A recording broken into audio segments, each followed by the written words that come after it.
Hello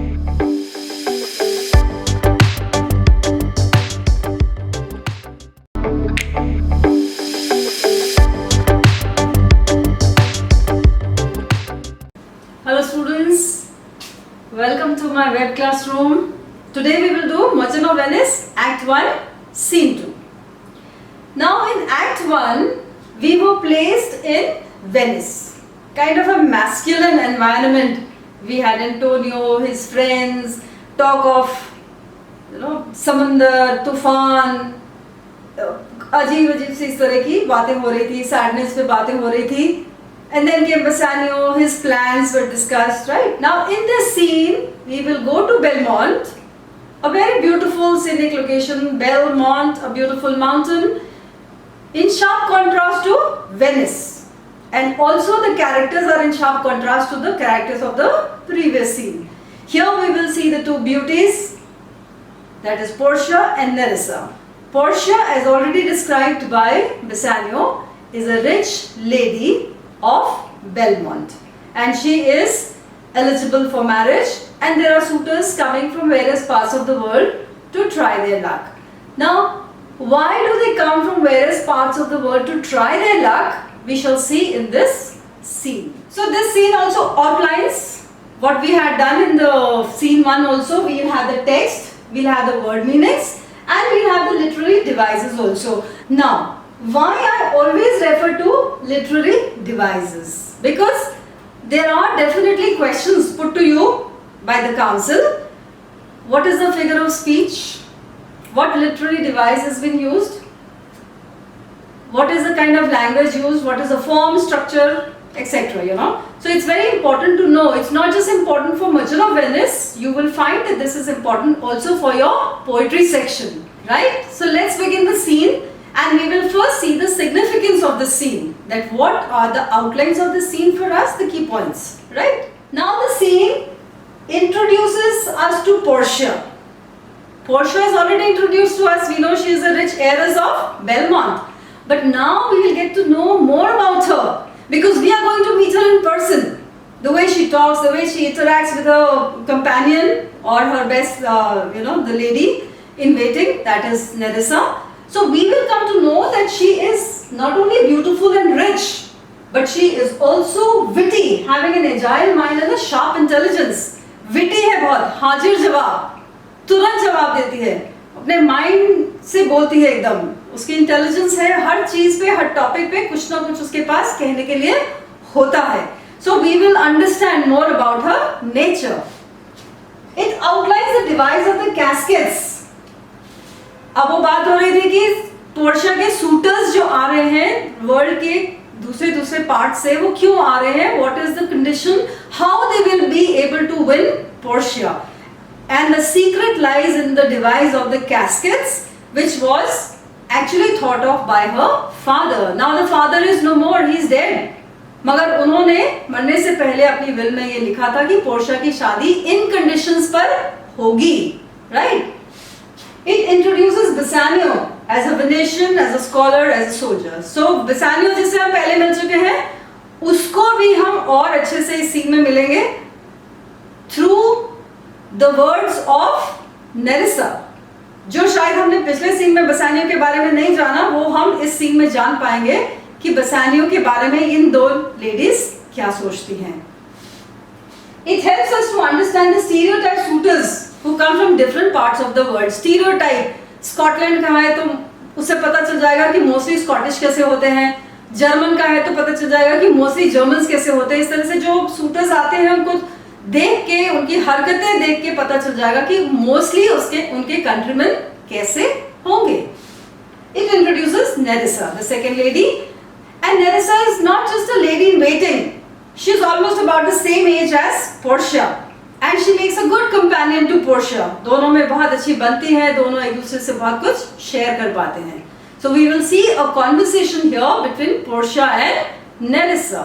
So here we are going to see the scene line by line, and as I always do, I make it a point that you should have some word meanings, and then I also discuss some use of literary devices. वो बहुत ज़रूरी है literary devices समझना कि क्या चीज़ कहाँ use हुई है. so that you understand more about these devices also, right? So let's have a look at the text. It begins this way. Okay, let's see the beginning. Very important. The beginning is very, very important over here. By my troth, Larissa, my little body is aweary of this great world. Now, look at the similarity between the previous scene and this scene. Antonio said almost the same thing when he said, in sooth, I know not why I am so weary. Right? That I don't know why I am so tired. Almost the same words. Portia says, by my troth, if you want me to tell you the truth, my body, myself, I am tired of this world. मैं थक गई हूँ इस दुनिया से. Right? So, एक similarity तो दिखी हमें एंटनी और पोर्शिया के, एंटोनियो और पोर्शिया के बीच में. बट यहाँ जानेंगे कि पोर्शिया को पूरा पता है कि उसका ऐसा हाल क्यों है, वो क्यों थक चुकी है दुनिया से. हालांकि जबकि एंटोनियो को पता ही नहीं था. He says I have to find out, मुझे जानना है कि मैं दुखी क्यों हूँ. बट पोर्शिया को पता है कि वो दुखी क्यों है. So let's see what Nerissa says. You would be, sweet madam, if your miseries were in the same measure, in the same abundance as your good fortunes are. She says, ये बात थोड़ी सी समझ नहीं आ रही कि why you are so tired or upset with this world. ऐसा तो तभी होना चाहिए था जब आपकी मिजरीज या आपकी डिफिकल्टीज, आपकी परेशानियां उतनी ही होती जितनी आपकी वेल्थ है.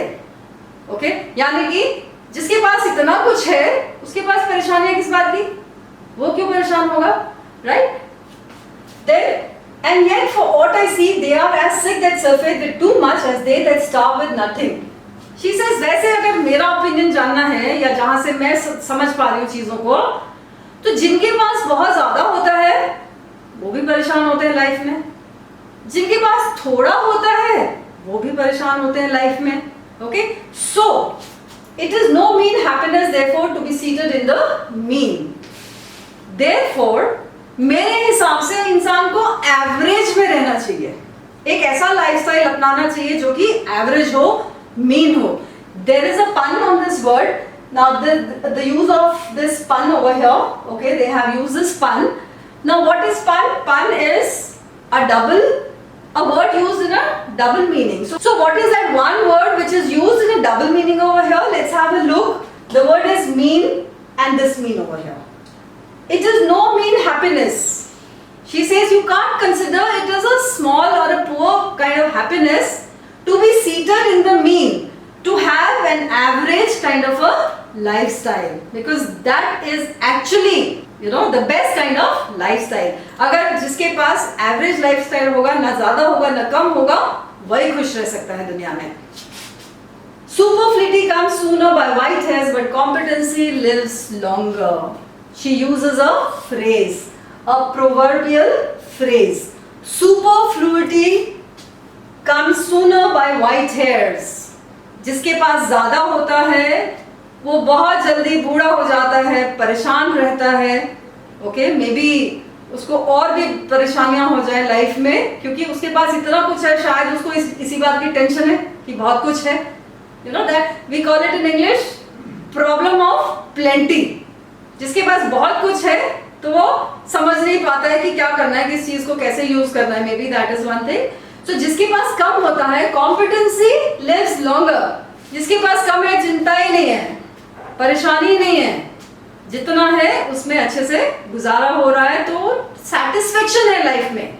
ठीक है, सेटिस्फेक्शन है तो लाइफ ज्यादा लंबी होगी, परेशानियां कम होंगी, सेहत अच्छी होगी, खुशी ज्यादा होगी, इंसान लंबा जिएगा. Right? Portia, good sentences and well pronounced. She says, वाह नेरेसा, बात तो तुमने बड़ी अच्छी करी है, बोला भी बड़े अच्छे से है, मान गए तुम्हारी फिलॉसफी को, बहुत अच्छा बोला तुमने. Nerissa, they would be better if well followed. She says, मैं केवल बोलने के लिए नहीं बोल रही हूँ. पोर्शिया, अच्छा तो तब लगेगा मुझे जब तुम मेरी बात को फॉलो भी कर पाओगी. छोड़ दो अपनी परेशानियां, लाइफ को हैप्पीनेस में जीना सीख लो, तभी अच्छा लगेगा मुझे भी कि तुमने मेरी बात मानी. Now Portia can not keep quiet. Nerissa ने उसे कहा कि मेरी बात मानो तो अच्छा लगेगा. So she is very quick to reply, to do were as easy as to know what were good to do. She says, कहने और बहुत फर्क है। हमें पता है कि क्या अच्छा है, बट हम वो फॉलो नहीं कर पाते हैं, because there may be lot of other reasons going on in our head, जिससे कि हम अच्छी बात को फॉलो नहीं कर पाते। अगर ऐसा होता, इंसान अगर जो कहता है वही करता होता, तो chapels would have been churches and poor men's cottages, princes' palaces.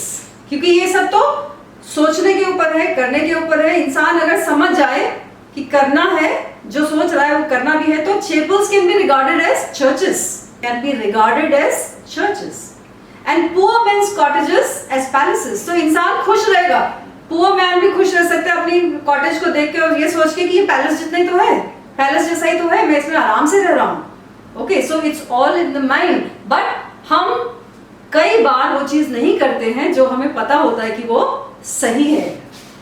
It is a good divine that follows his own instructions, और वही टीचर अच्छा होता है जो अपने इंस्ट्रक्शंस को, अपनी बताई हुई चीज को खुद भी फॉलो करे। मानते उस टीचर को हम अच्छा मानेंगे, of course. Okay, now again there is a proverbial phrase, एक phrase है, it is a good divine that follows his own instructions. वही टीचर अच्छा है जो अपनी एडवाइस, अपनी कही हुई बात खुद भी माने। I can easily teach 20 that were good to be done than be one of the 20 to follow my own teachings. But मैं वैसी नहीं हूँ, मैं 20 लोग को बिठा के पढ़ा सकती हूँ, बता सकती हूँ कि क्या सही है क्या गलत है, बट मैं उन 20 में से नहीं हो सकती, यानी कि मैं वो एडवाइस खुद अपने से फॉलो नहीं कर सकती। ओके, द ब्रेन में devise laws for the blood, but a hot temper leaps over a cold decree. Brain का तो काम ही है लॉज बनाना, ठीक है। हमारे लिए लॉ बनते हैं, हमारे पूरे लीगल डिपार्टमेंट में कितने सारे लॉ हैं, धाराएं हैं, इस धारा के अंतर्गत ये हो जाएगा, इस धारा के अंतर्गत ये हो जाएगा, राइट। सो लॉ तो हम बनाते हैं अपने टेम्पर को, अपनी हरकतों को कंट्रोल करने के लिए, बट ये लॉ हम ज्यादातर फॉलो नहीं करते हैं। But a hot temper leaps over the cold decree. Hot temper जब हमारा होता है या हम किसी पैशन में हावी हो रखे होते हैं, तो हम उस लॉ को भूल जाते हैं। लॉ क्या है? कोल्ड डिक्री है, उसमें कोई इमोशन नहीं है। लॉ लिख दिया, ये गलत है, ये गलत है, ये गलत है, उसमें कोई इमोशन नहीं है। बट हम तो जीते जागते इंसान होते हैं, हमारे में बहुत सारी इमोशंस होती हैं, तो उन इमोशंस के चलते हम बहुत कुछ गलत भी कर जाते हैं। तो लॉ एक तरफ है, हमारी हरकतें एक तरफ है। This is what she means to say, right. Such a hair is madness the youth to skip over the measures of good counsel the cripple. She has used a metaphor, a comparison. The youth, the young man, the young person, युवा को एक खरगोश से compare किया गया है। खरगोश को आप रोकना चाहो रोको, मगर उसको कूदने की आदत है, बाहर निकलने की आदत है, वो कूद फांद के फेंस के ऊपर से कहीं से भी निकल ही जाएगा। ओके, तो इसी तरह से यूथ को आप कितने ही दायरे में रख लीजिए, उसको बांध दीजिए, बट वो अपनी हरकतों से बाज नहीं आ सकते, वो उन एडवाइस के घेरे को तोड़ ही डालेगा। यूथ जो है, युवा जो है, वो एडवाइस के घेरे को तोड़ ही डालेगा। बिकॉज गुड काउंसिल क्या है? आपको क्रिपल कर रहा है, क्रिपल। ओके, क्रिपल मीन्स लेन बना रहा है, आपकी स्पीड कम कर रहा है। तो युवा क्या चाहता है? स्किप करना, लीप करना, जंप करना, यानी कि फुर्ती से काम करना, या अपनी एंथुजियाज्म को दर्शाते रहना, right. So let's see what use they have done. Proverbial phrase I mentioned, metaphor हो गया। एलिटरेशन, एलिटरेशन क्या होता है? Repetition of a consonant sound. This is mainly for poetic effect, right. हालांकि ये जितना हम ये वाले सीन में जो हम देख रहे हैं, mostly it is prose. Shakespeare क्या है? वो ज्यादातर वर्ड्स में लिखते हैं, पोएटिक फॉर्म में लिखते हैं, ब्लैंक वर्ड्स भी बोलते हैं इसको, जब वो ड्रामा लिखते हैं। बट कोई कोई सीन्स में ही यूजेस प्रोज, पर प्रोज के बीच बीच में भी कहीं पे वर्ड्स की झलकी आ जाती है। इस सीन में मोस्टली प्रोज यूज हुआ है because it's an informal talk. ये दो सहेलियों के बीच में एक तरह से बात हो रही है, इनफॉर्मल है, इसलिए उन्होंने ज्यादातर प्रोज यूज किया है। बट टॉकिंग अबाउट एलिटरेशन यानी कि repetition of a consonant sound. So look at the consonant T, T, okay, repetition. So it sounds like a flowing poetry. Easier teach 20 what were good to be done. Okay, the repetition of the sound, so it becomes the alliteration. This way, आप जो भी passage जब भी पढ़ो Shakespeare का, आप उसमें से खोजो तो आपको इंटरेस्टिंग लगने लग जाएगी। मर्चेंट ऑफ वेनिस, बोरियत खत्म हो जाएगी क्योंकि आप कुछ और कर रहे होंगे, पढ़ने और समझने के अलावा भी कुछ कर रहे होंगे कि देखें तो सही इसमें और क्या क्या हुआ है। मैंने बहुत कुछ आपको बताया है, personification, metaphor, simile, alliteration, you know, बहुत कुछ आपको अभी पता चल चुका है। तो you could look out for those kind of expressions. Okay, so let's move forward.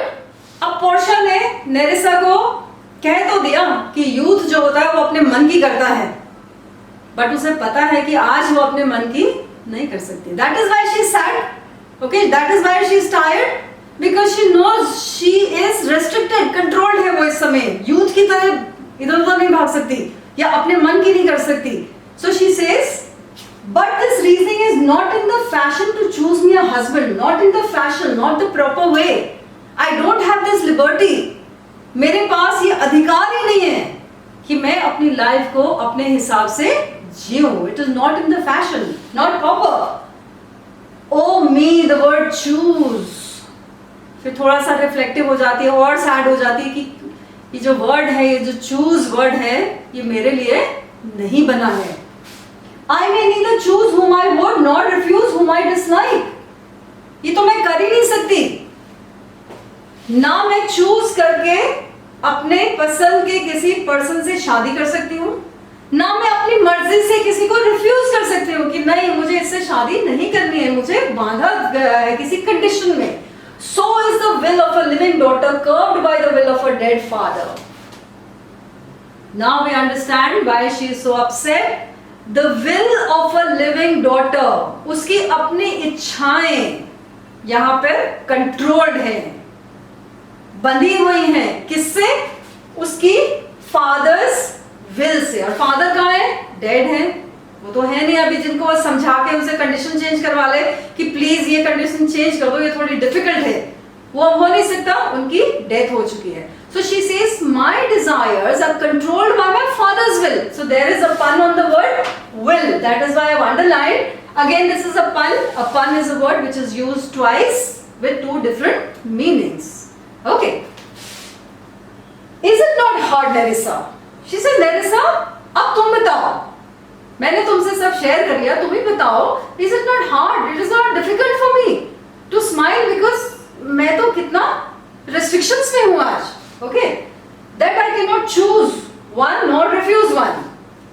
I cannot choose one nor refuse none. Cannot choose one nor refuse none. We have a double negative. A use of double negative which is called litotes. A very musical word, right? Litotes. So this is the use of a double negative. Okay, so she says, it is a hard thing for me. Nerissa, your father was ever virtuous and holy men at their death had good inspirations. She says, Portia, I understand your condition, but when it comes to your father, I think he is not wrong. Because he was a holy man, always, ever. Okay, he was ever a holy man. And a person like him who is so pure in his heart, so pious, इतना ऐसे संत type के आदमी, okay, वो कभी गलत हो ही नहीं सकते क्योंकि मरने के समय उनको डिवाइन गाइडेंस मिलती है, डायरेक्टली हेवन से कनेक्शन है, और उस समय वो जो डिसीजन लेते हैं वो बहुत सही होता है। तो उन्होंने जो कुछ भी सोचा है आपके लिए बहुत सही सोचा है। अब पोर्शिया के फादर ने ऐसा क्या सोचा जो नरिसा बता रही है कि उनके फादर कभी गलत नहीं हो सकते। That he had devised in these three chests of gold, silver and lead, whereof who chooses his meaning chooses you.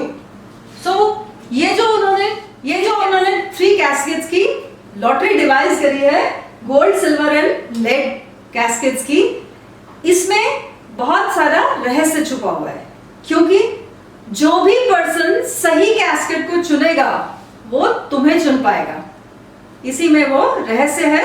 तो जो सही कैस्केट खोलेगा वही तुम्हें पाएगा। Will no doubt never be chosen by any rightly but one who shall rightly love. और ये इतना फुल प्रूफ प्लान है जो आपके फादर ने सोचा होगा कि ये कैस्केट, सही वाला कैस्केट, कभी भी किसी गलत पर्सन से खोलेगा ही नहीं, वो खोल ही नहीं पाएगा, वो उसको चूज ही नहीं कर पाएगा। सो जो भी इसे करेक्टली चूज करेगा वही असल में तुम्हें ट्रूली लव करेगा. ओके, देयर इज अ पन ऑन द वर्ड राइटली. जो इसे करेक्टली चूज करेगा वही तुम्हें ट्रूली लव करेगा. इस बात की मुझे पूरी उम्मीद है, ये नरिसा कह रही है, right? But what warmth is there in your affection towards any of these princely suitors that have already come? So नरिसा ने सोचा कि बहुत ज्यादा हो गया, पोर्शिया बेचारी इतनी परेशान है, उसका थोड़ा सा माइंड डाइवर्ट कर लेते हैं, थोड़ा सा फन गेम खेल लेते हैं उसके साथ, ठीक है? So she says, पोर्शिया चलो अब तुम बताओ कि जितने सारे सूटर्स आ रखे हैं, प्रिंसली सूटर्स प्रिंसली ही होंगे क्योंकि पोर्शिया भी एक रिच परिवार से है, ठीक है?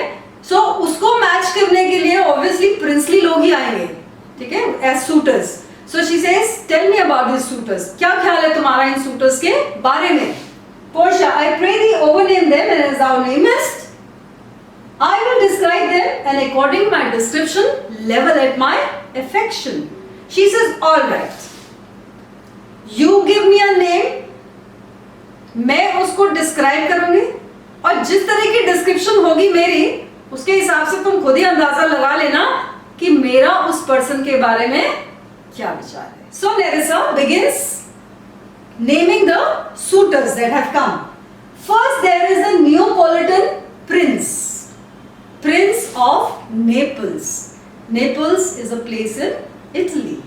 So Prince of Naples has come. She says, tell me about him. तो अचानक से पोर्शिया बिल्कुल वार्म अप हो जाती है इस थीम को सुन के कि O prince of Naples, that's a colt indeed. वो तो बिल्कुल घोड़े जैसा है. He is a colt indeed. Okay, he is just like a horse. Metaphor used is that the prince of Naples is like a colt. For he does nothing but talk of his horse. और मैं ऐसा क्यों कह रही हूँ? क्योंकि उसके पास और कोई कॉन्वर्सेशन है ही नहीं, कोई टॉपिक ही नहीं है. He will only talk about his horse. Okay, he is like a colt, a young, untrained pony, a small horse, and he makes it a great appropriation to his own good parts that he can chew one himself. इतना ही नहीं, वो इतना बढ़ा चढ़ा के अपने बारे में बोलता है, अपने आप को इतना प्रेज करता है, इस बात का इतना क्रेडिट लेता है कि वो घोड़े की जो टांगों में जो सोल्स के नीचे जो शूज फिक्स करते हैं, वो जो लोहे के पत्तियां होती हैं यू शेप की, उसको जो फिक्स करते हैं, और कितना डिफिकल्ट होगा क्योंकि घोड़ा सीधी तरह से तो खड़ा नहीं होगा जब उसका ऐसा हो रहा होगा, उसके टांग में उसको दुख रहा होगा. So he takes a lot of credit. He says, मैं अपने घोड़े की टांगों पे शू खुद फिक्स कर सकता हूँ. So Portia says, what a man, he talks nothing. कुछ भी नहीं है उसके पास, कोई टॉपिक ही नहीं है बात करने को. He is like a horse. Then there is the County Palatine. The second person has come from a place called Palatinate from the west side of river Rhine. Portia, he doth nothing but frown, as who should say, if you will not have me, choose. She says, क्या बोलूं उसके बारे में? कितना sad रहता है, कितना frown करता है, उसको किसी चीज में दिलचस्पी नहीं है. वो तो ऐसा लगता है उसको देख के जैसे कह रहा है कि अच्छा तुमने मुझे चूज नहीं करा, कोई बात नहीं. He is like that. He is not interested in anything. He doesn't show interest in anything. किसी चीज में अपनी दिलचस्पी नहीं दिखाता, बहुत ज्यादा फ्राउन करता है. He hears merry tales and smiles not. उसको खुशी की कोई टेल्स भी सुना दो तो भी वो हंसता नहीं है. Remember in the first scene there are some kind of men who don't smile even if Nestor tells them that the joke is laughable. Okay, so he is like that. वो हंसता ही नहीं है बिल्कुल भी, किसी भी चीज को लेके वो एक्सप्रेशन, अपना फेस का एक्सप्रेशन चेंज नहीं करता. I fear he will prove the weeping philosopher when he grows old, being so full of unmannerly sadness in his youth. और मुझे तो डर है कि अगर वो इसी तरह से बिहेव करता रहा अपनी यूथ में, ऐसा सैड रहता रहा तो वो तो वीपिंग फिलोसोफर की तरह बन जाएगा. Heraclitus the weeping philosopher. The figure of speech is allusion. Okay, A story of Heraclitus here has been alluded to. वहां से एक रेफरेंस लिया गया है कि अगर वो इसी तरह से सैड रहा तो वो हेराक्लाइटस की तरह बन जाएगा. Heraclitus was so upset with the world. दुखी था वो दुनिया से कि कैसे लोग हैं इंसान, अपने फायदे के लिए कुछ भी करते हैं. तो वो चला गया पहाड़ों पे, ठीक है, दूर, सबसे दूर, वीप करने, रोने, मातम मनाने. तो कह रही है ऐसा ही हाल इसका भी हो जाएगा अगर ये अभी इसने अपने आप को चेंज नहीं करा तो, ठीक है। So she doesn't show any interest in any of these two persons जिनको अभी अभी नरेसा ने नाम लिया है। I had rather be married to a death's head with a bone in his mouth. कह रही है मेरा बस चले तो मैं तो death's head से शादी कर लूं, जिसके सर में एक खोपड़ी में जिसके एक बोन हो। And you will notice that she might have this picture in her mind जिसमें कि वो खोपड़ी में बहुत सारे दांत भी चमक रहे हैं, you know, a funny picture. So she says, I would rather get married to a death's head than to either of these. God defend me from these two. She says इन दोनों में से तो किसी के साथ ना हो मेरी शादी. God protect me from both of these. और इसी तरह से कहानियां आगे बढ़ती है। सूटर्स का एक एक करके नाम आ रहा है सामने, हम जान पा रहे हैं कि कौन किस देश से आया है और कैसे लोग हैं वो लोग, right. How say you by the French lord Monsieur Le Bon. Monsieur Le Bon sir the good, अगर हम उसको ट्रांसलेट करके सिंपल इंग्लिश में देखें तो sir the good, you know, good sir. So she says कि मॉन्सियर लिबॉन जो फ्रांस से आए हैं उनके बारे में क्या सोचती हो। God made him and therefore let him pass for a man. She says मैं क्या बोलूं, God made him, तो मुझे तो मानना ही पड़ेगा कि वो आदमी है। So look at her sense of humor, इतना wit है उसमें कि वो कैसे कैसे डिस्क्राइब कर पा रही है। कह रही है भाई गॉड ने बनाया तो आदमी होगा, ठीक है, मैं फिर क्यों ना कहूं कि वो मैन नहीं है। In truth, I know it is a sin to be a mocker, but why he had the horse better than the Neapolitans. She says, I know it is a sin to make fun. मुझे किसी का इस तरह से मजाक नहीं बनाना चाहिए, but क्या करूं, उसे देखते ही मेरे को हंसी आ जाती है। अब वो क्या कहता है कि उसके पास जो घोड़ा है वो नियोपॉलिटन प्रिंस के घोड़े से ज्यादा अच्छा है, यानी कि वो घोड़े की भी उतनी ही बातें करता है जितनी नियोपॉलिटन प्रिंस करता है, हो सकता है उससे ज्यादा ही करता हो। A better bad habit of frowning than the Count Palatine. और काउंट पैलेंटाइन जो इतना दुखी रहता है उससे भी कहीं ज्यादा ये दुखी रहता है, उससे भी बेटर बैड हैबिट है इसकी। Again you know, look at the use of alliteration, better bad habit, the sound repeated, okay. He is every man and no man. वो तो सबका मिक्सचर है, अपनी उसकी कोई पर्सनालिटी नहीं है। So here we can understand maybe French people वो बहुत आउटगोइंग थे, उनको नई नई चीजें एक्सपेरिमेंट्स करते थे, हो सकता है इसीलिए वो बहुत अलग अलग तरह का बिहेवियर करते हों और उनकी अपनी पर्सनालिटी इसमें छुप गई हो कहीं पे। So she says he is not a proper man, okay. He is every man and no man. If a throstle sing, he falls straight a capering. अगर चिड़िया की चहचहाट सुनते हैं तो अचानक से डांस करने लग जाता है, okay? सडनली पता भी नहीं चलेगा कि ऐसा उसने क्यों करा, बट सडनली उसको कुछ हो जाता है, अंदर से डांस करने लग जाता है। He will fence with his own shadow. और कभी कभी तलवार निकाल के अपनी शैडो से लड़ने लग जाता है। She says, if I marry him, मैं तो बहुत मुश्किल में आ जाऊंगी। क्यों? ऐसा लगेगा that I should marry 20 husbands. एक आदमी से नहीं, ऐसा लगेगा मेरी शादी 20 लोगों से हो गई है। So this is an exaggeration. और ऐसी exaggeration को एक figure of speech दिया गया है नाम, that is hyperbole. उसको बहुत ज्यादा exaggerate कर रहा है कि इससे शादी हुई तो ऐसा लगेगा कि जैसे मेरे 20 husbands हैं। If he would despise me, I would forgive him. अगर वो मुझे hate करे ना, मजा आ जाएगा, मैं उसे forgive कर लूंगी इस बात के लिए कि वो मुझे hate कर रहा है। But if he loved me to madness, I shall never requite him. But no, अगर वो कहे कि उसे मुझे प्यार हो, उसको मुझसे प्यार हो गया है, तो ये तो मैं बर्दाश्त नहीं कर पाऊंगी क्योंकि मैं उसको रिटर्न में लव नहीं दे पाऊंगी। So here we know she does not like the French lord also. Then comes the fourth suitor. What say you then to Falconbridge, the young baron of England? So देखो कौन कौन सी country से लोग आ रहे हैं यहाँ पे। अब आया है young baron from England. He's got the title Baron. Okay, he's Falconbridge. He's come from England. You know, I say nothing to him. उससे तो मेरी बातचीत ही नहीं हो पाती. We don't talk. Why? For he understands not me nor I him. ना वो मेरी बात समझता है, ना मैं उसकी बात समझती हूँ. It's a reverse statement. ना वो मेरी बात समझता है, ना मैं उसकी बात समझती हूँ. Okay, it's a reverse statement. So ऐसे reverse statement को कहते हैं chiasmus. तो ये एक figure of speech है, a reverse statement. Okay, so ना वो मुझे समझता है, ना मैं उसे समझ पाती हूँ. क्यों? He had neither Latin, French nor Italian. उसे ना तो French आती है, ना Latin आती है, ना Italian आती है. तो मैं बात कैसे करूँ? Now we understand कि उन दिनों English perhaps was not such a popular language outside England. England की बात नहीं हो रही, आउटसाइड इंग्लैंड हो सकता है इंग्लिश उतनी पॉपुलर ना हो, and people would mostly study French, Italian और लैटिन. कभी डिक्शनरी खोल के देखना, डिक्शनरी में बहुत सारे वर्ड्स आपको मिलेंगे जिनमें लिखा होगा of Latin origin, of French origin. Okay, ये भाषाएं बहुत पुरानी भाषाएं हैं और बहुत पहले से लोग इन्हें पढ़ रहे हैं, सीख रहे हैं. ओके, सो शी सेज हमारा तो कम्युनिकेशन गैप है, we can not talk. And you will come into the court and swear that I have a poor penny worth in the English. These are pennies, English penny. Penny यानी एक पैसा. कह रही और मुझे कितनी English आती है तो तुमसे छुपा ही नहीं है. अगर कोर्ट में गवाही देनी पड़े कि भाई पोर्शा को कितनी इंग्लिश आती है तो तुम आके बता पाओगे कि इसको धेले भर की इंग्लिश भी नहीं आती, जो हम कहते हैं ना धेले भर की भी नहीं आती. ओके, सो शी सेज कैसे बात करूं उससे? बात करने के लिए हमारे पास कोई एक कॉमन लैंग्वेज नहीं है. He is a proper man's picture, handsome है, दिखने में अच्छा है, he's nice. But alas, who can converse with a dumb show? एक dumb man से जो मेरी भाषा नहीं समझ रहा, मैं उसकी नहीं समझ पा रही, मैं कैसे शादी कर सकती हूँ? How oddly he is suited. I think he bought his doublet in Italy, and she says, और उसकी ड्रेस तो देखो, कैसे ड्रेस अप होकर आया है. वो जैकेट तो है उसकी इटली की, whose from France. And his bonnet, the hat, from Germany.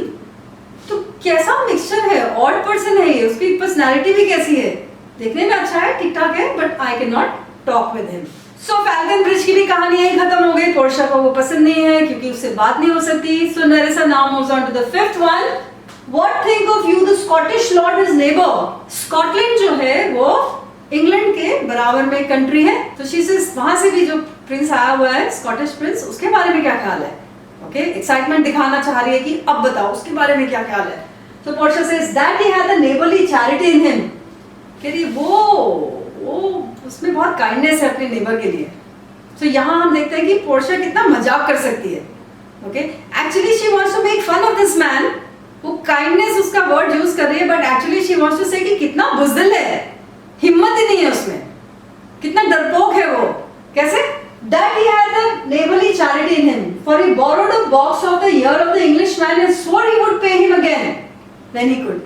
कि उसे उस इंग्लिशमैन ने घुसा मारा कान पे, वो चुप रहा, उसने बदले में कुछ नहीं किया, बस सिर्फ इतना कहा कि किसी ना किसी दिन इसका बदला मैं ले लूंगा, किसी ना किसी दिन मैं इसे जरूर रिटर्न करूंगा. क्या रिटर्न करूंगा? कि घुसा रिटर्न करूंगा. उस समय तो उसने कुछ भी नहीं करा. When he was able, I think the Frenchman became a surety and sealed under for another. और शायद वहां पे फ्रेंचमैन भी था और उसने ये विटनेस किया, या हो सकता है कि वो अपनी दुखी कहानी लेके फ्रेंचमैन के पास गया और फ्रेंचमैन ने कहा कि ठीक है मैं गवाह रहूंगा, गारंटर रहूंगा, ठीक है. And he sealed under as if you know they were signing a bond, और उसमें उसने सिग्नेचर कर दिया. एक इमेजिनरी बॉन्ड, एक imaginary signature. So here we learn that England और स्कॉटलैंड के बीच में पॉलिटिकल रिलेशन अच्छे नहीं रहे होंगे. तभी उसने कहा कि जो स्कॉटिश मैन है वो इंग्लिश से डर रहा है, और इंग्लिश मैन बिल्कुल हॉटी की तरह उसने उस पर अटैक भी करा. Fine, now we come to the last man. How like you the young German, the duke of Saxony's nephew. This one is the last suitor of the 6 who have just come to Belmont. There will be other suitors, of course. इनके अलावा भी और suitors होंगे आगे.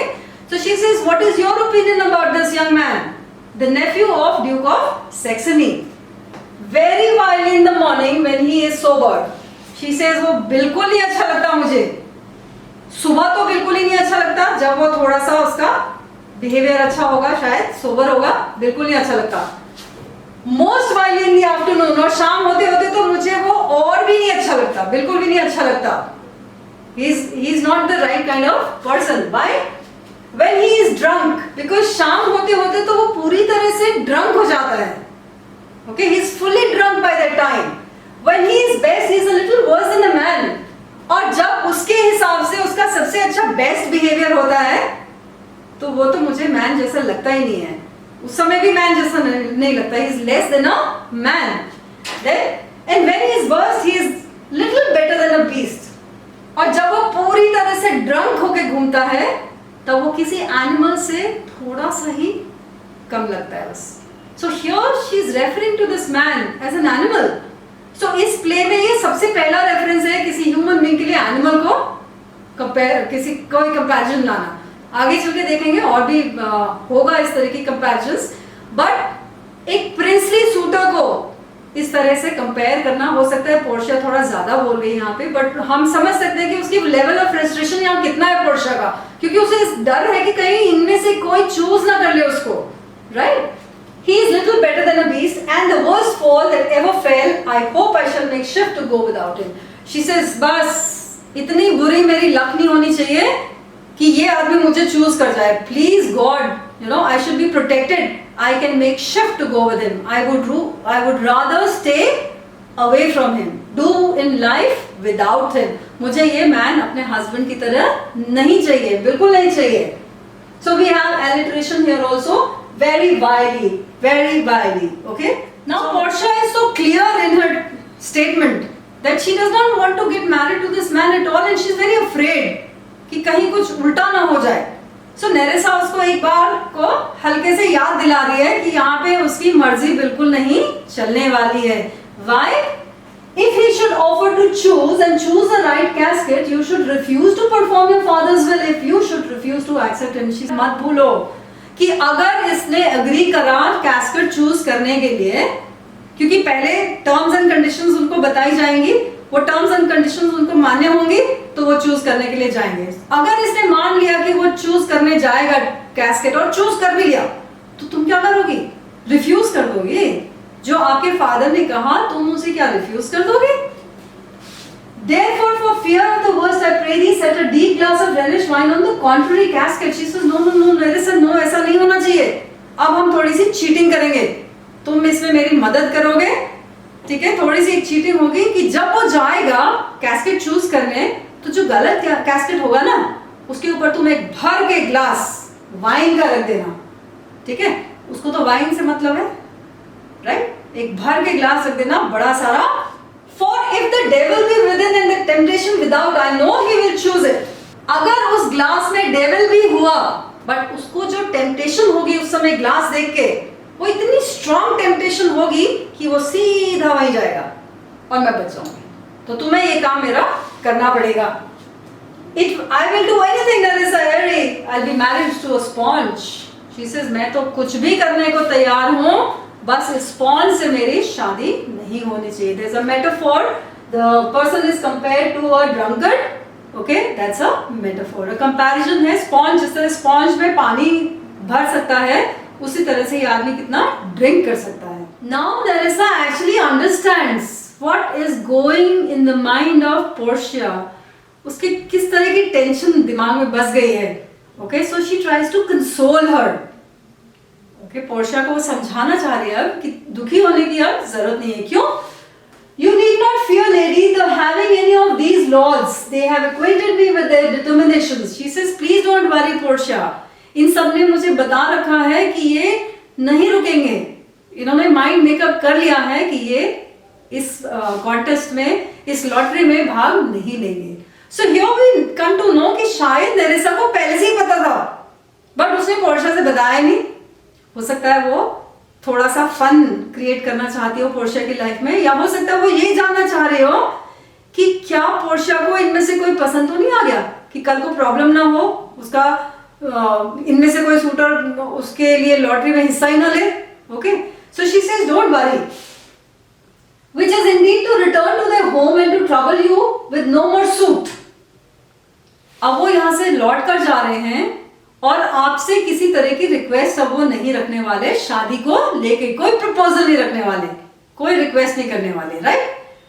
Unless you may be won by some other sort than your father's imposition, depending on the caskets. हाँ, unless उनका ये कहना है कि unless कोई और तरीका है जिससे वो तुमसे शादी कर पाए तो वो रुक सकते हैं, वरना कैस्केट वाली एक ही लॉटरी के ऊपर डिपेंडेंट है तो वो नहीं रुकना चाहते. They want to take your leave. If I live to be as old as Sibylla, I will die as chaste as Diana, unless I be obtained by the manner of my father's will. Portia को relief मिल गया. Okay, तो अब वो बहुत comfortable feel कर रही है now she feels कि नहीं, उसके फादर डेफिनेटली कहीं ना कहीं सही है. सो शी सेज चाहे कुछ हो जाए लाइफ में, मैं अपनी फादर की विल की अगेंस्ट तो बिल्कुल ही नहीं जाऊंगी. So again we have an allusion to Sibylla the prophetess, जिनको भविष्य की घटनाओं के बारे में पहले से पता होता है. ओके, सो एक समय गॉड अपोलो ने उन्हें एक वरदान दिया और उसने कहा मुझे एक लंबी उम्र चाहिए. उन्होंने कहा कितनी लंबी चाहिए? So she just picked up some grains of sand in her palm. तो कहने लगे कि जितने मेरे पाम में रेत की कण हैं उतने साल में जियो. अब कितने ही होंगे, कितने हजारों लाखों रेत के कण होंगे. सो गॉड अपोलो ने उसकी विश ग्रांट करी और वो उसको इतनी लंबी उम्र मिल गई. बट उम्र तो मिल गई, बट ओल्ड तो होती जा रही है ना वो. सो पोर्शिया सेज अगर मैं ओल्ड भी हो गई ना सिबिला की तरह, तो भी मैं Diana the goddess of chastity, goddess of purity की तरह ही मरूंगी अगर मेरी फादर की विल के अनुसार किसी ने मुझे जीत नहीं दिया. So now she shows her family values कि वो कैसे अपने फादर के खिलाफ तो बिल्कुल भी नहीं जाना चाहती. I am glad this parcel of words are so reasonable, for there is not one among them that I dote on his absence. She says मुझे इतनी राहत महसूस हो रही है कि ये parcel of words, ये group of words जो आए हैं, ये आज लौट के जा रहे हैं, क्योंकि इनमें से ऐसा कोई नहीं है जिनके यहाँ से चले जाने से मैं दुखी हो जाऊं. मैं तो हैप्पी रहूंगी जब ये यहाँ से चले जाएंगे, मैं बहुत हैप्पी हो जाऊंगी, बहुत खुश हो जाऊंगी. And I pray God grant them a fair departure. But ये लोग आए, इतनी दूर दूर से आए, May God grant them a fair departure. मैं उनकी जो जर्नी है वो सुखदायक रहे. Now Nerissa comes to another point where she wants to find out from Portia, कि उसके बाद उसका क्या ख्याल है. बहुत कुछ जानने की कोशिश कर रही है आज वो पोर्शिया से, बातों ही बातों में. So कहते हैं कि Do you not remember, lady, in your father's time, कि जब आपके फादर जिंदा थे यहाँ पे कोई आया था. A Venetian, a scholar and a soldier that came hither in company of Marcus de Montferrat. तो एक Marcus de Montferrat आए थे, the title of a nobleman from Italy. They were normally addressed by their names.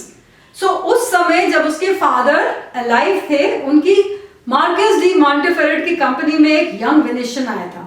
Now look how she is describing Bassanio. As I said कि आप गौर करिएगा कि बसानियो के बारे में हमें और क्या पता चलेगा. He is a Venetian, a scholar and a soldier. तो हर बारी उसके लिए एक आर्टिकल यूज हो रहा है, a soldier, a Venetian, जो कि ग्रामेटिकली गलत है, क्योंकि अगर हम 3 बार आर्टिकल यूज कर रहे हैं तो दैट मीन्स वहां पे 3 लोग होने चाहिए. ग्रामेटिकली गलत है, but this is a figure of speech called anaphora. Anaphora मैंने आपसे पहले बताया है कि किसी एक वर्ड को रिपीट करना, हर लाइन में रिपीट करना या हर फ्रेज में रिपीट करना. सो a Venetian, a soldier, a scholar. This is to emphasize. जैसे जैसे वो एक एक शब्द बोल रही होगी, वो देख रही होगी पोर्शिया का रिएक्शन. ओके, कि कुछ हरकत हुई उसके फेस के एक्सप्रेशन पे, right? Yes, it was Bassanio, I think. हाँ, बसानियो ही तो था वो. इतनी उतावली हो गई उसका रेफरेंस सुन के, फिर थोड़ा सा अपने आप को कंट्रोल करती है. ही वॉज सो कॉल्ड, शायद यही नाम था उसका. Okay, he was so called. True, madam, he of all the men that ever my foolish eyes looked upon was the best deserving a lady. She says, yes, you are right. आपकी memory बहुत अच्छी है, वो बसानियो ही था. और मेरी foolish eyes कि मेरे को बहुत ज्यादा समझ नहीं है, बट जितना मैं समझती हूँ कि वही एक सही बंदा है, वही एक सही पर्सन है जो आप जैसी लेडी को डिजर्व करता है.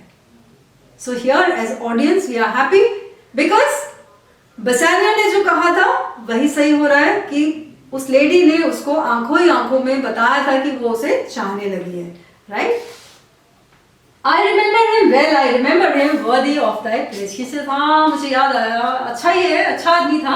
So now she's trying to control her expressions and her emotions. Enter a servant at that time, and then she's talking to the servant. She says, how now? What's the news? What have you come here to tell me? Okay, tell me. What do you want? The 4 strangers seek for you, madam, to take their leave. जो आपके suitors आए हैं 4 वो जाने वाले हैं. I marked the word 4 because there seemed to be some error. वो तो 6 थे और बात 4 की हो रही है. तो हो सकता है कोई रीजन रहा हो. Shakespeare was generally very busy, तो वो कई बार अपने नाटक को रिवाइज नहीं कर पाते थे और वो स्टेज पे चले जाते थे. नाटक शुरू हो जाता था. ओके, हो सकता है ऐसा हो. 2 suitors cottage and the English lord may have been added by some other person later on. या जब बिना लिखे जब स्टेज पे चल रहा हो ये सीन, किसी ने उनको ऐड कर दिया या शेक्सपियर ने ऐड कर दिया और बाद में उनको लेकर आ गया, बाद में उनको मैन्युस्क्रिप्ट में भी लिख दिया, राइट. या फिर the servant was biased regarding 2 suitors, या फिर सर्वेंट को ही 2 suitors ऐसे थे वो पसंद ही नहीं थे जिनके बारे में वो रेफर ही नहीं करना चाहता था. देखा 4 suitors जो जाने चाहते हैं वो आपकी परमिशन के लिए इंतजार कर रहे हैं, आपसे विदा लेना चाहते हैं. And there is a forerunner come from the 5th, the prince of Morocco, who brings words that the prince, his master, will be here soon. इतना ही नहीं, वहां पे एक और मैसेंजर आया है, forerunner मैसेंजर, जो बताने के लिए आया कि उनके मास्टर प्रिंस ऑफ मोरोको भी यहाँ पहुंचने वाले हैं.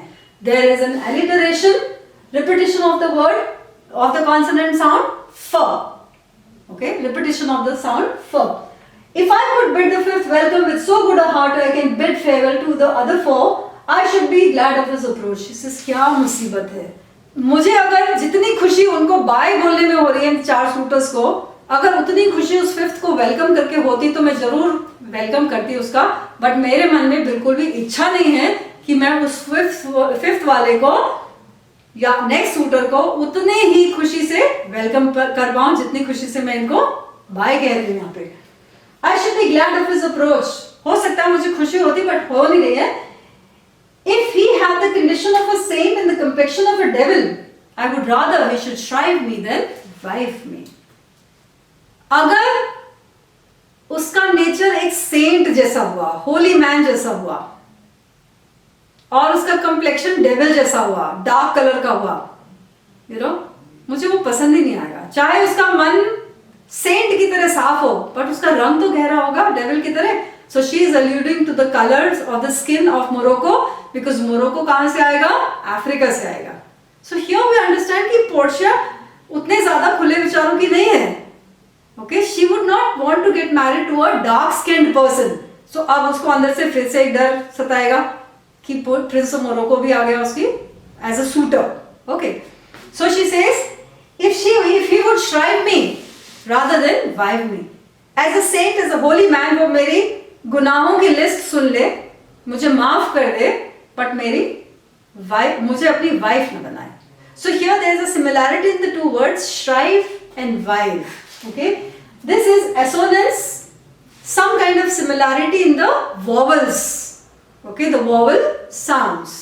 Come Nerissa, Sirrah go before, whilst we shut the gates upon one word, another knocks at the door. She says, come on Nerissa, let's go from here. And Sirrah, move forward. Sirrah is for the servant. She says, come on Sirrah, you move forward. And then she says, come on Nerissa, we have to get ready to welcome this newcomer. Just as we are going to bid farewell to the others, we have to welcome this newcomer. So here we are at the end of the scene and the plot has moved forward. Okay, the plot of the caskets is very clear to us. We know what Portia wants, and we also know that Bassanio is going to come to Belmont to try his luck. And then in the previous scene we learned that Bassanio and Antonio are going into Venice to various people to find out who can give them a loan of money. So here this is how the scenes are connected to each other, and in the next scene we will see how that money will be borrowed, and one more character will be introduced to us, an important character. Then entire links of the play will be fixed together, and that will be Shylock. So until we meet in my next video, stay safe and keep doing your lessons at home. If you like my videos, do share, and if you have something to tell me, if you have a comment, go into the description box. So I'll see you in my next video. We'll go back to Venice in that. Right? Bye for now.